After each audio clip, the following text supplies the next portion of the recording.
Assalamualaikum warahmatullahi wabarakatuh. Selamat berjumpa kembali, teman-teman.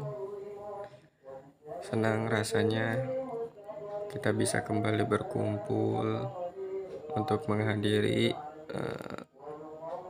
perkuliahan pada minggu ini.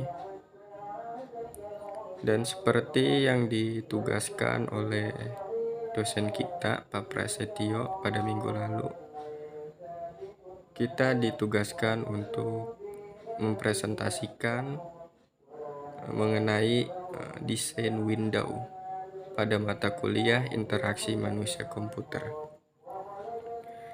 Dan berikut presentasi dari saya. Pertama, apa itu window? Window adalah area persegi 4 pada layar yang menampilkan program, data, atau informasi. Contoh tampilannya seperti gambar berikut. Kemudian, jenis-jenis window. Window terbagi dalam 4 jenis. Yang pertama, dokumen window. Contohnya, Microsoft Word, Microsoft Excel, dan Microsoft PowerPoint. Yang kedua, application window. Contohnya, MyOB. Yang ketiga, utility window. Yang terakhir, dialog and alerts. Contohnya, message box pada VB.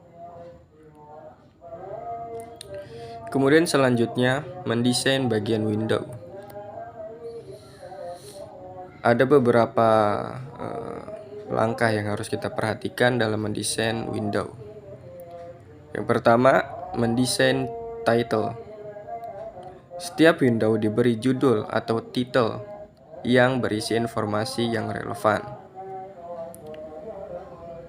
Beri judul yang berbeda pada setiap window yang sedang dibuka. Selanjutnya, mendesain border and window command. Yang pertama, border window, kemudian shape window. Selanjutnya, modality. Model window sama dengan melarang user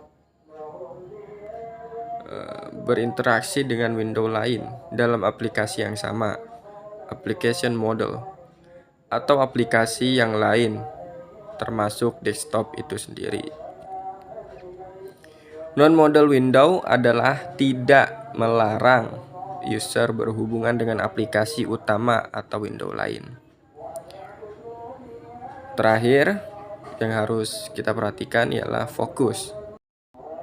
User menentukan window mana yang seharusnya menerima data dari keyboard, mouse, dan sebagainya.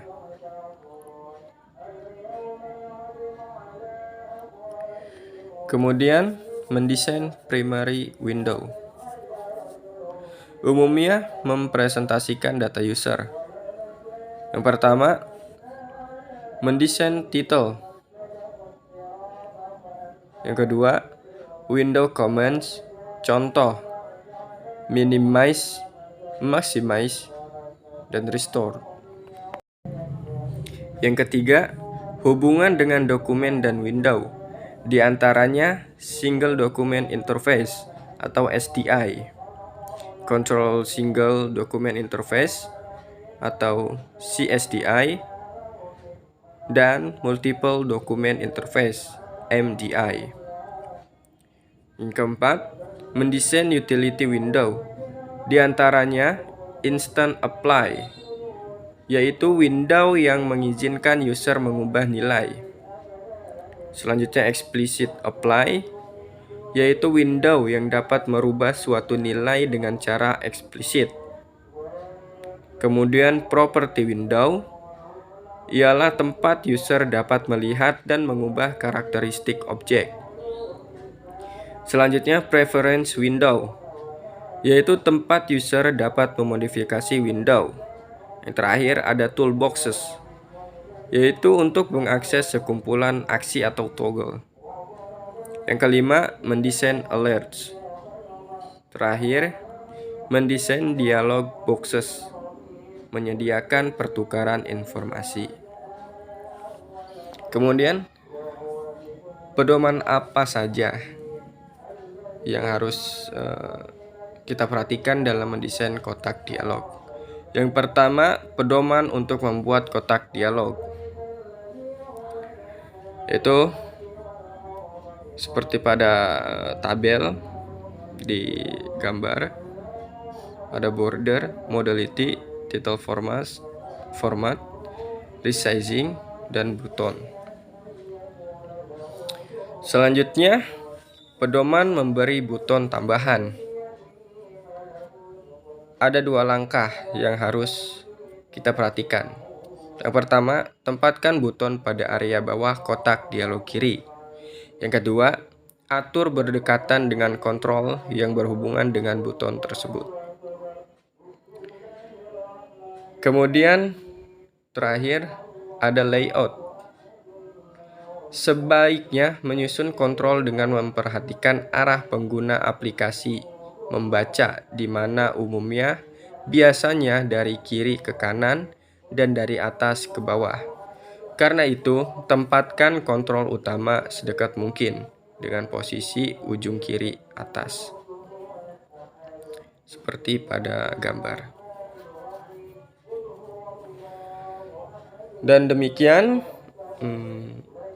presentasi dari saya mengenai desain window. Semoga apa yang saya sampaikan barusan bermanfaat dan mudah dipahami. Kurang lebihnya mohon dimaafkan. Sekian, wassalamualaikum warahmatullahi wabarakatuh.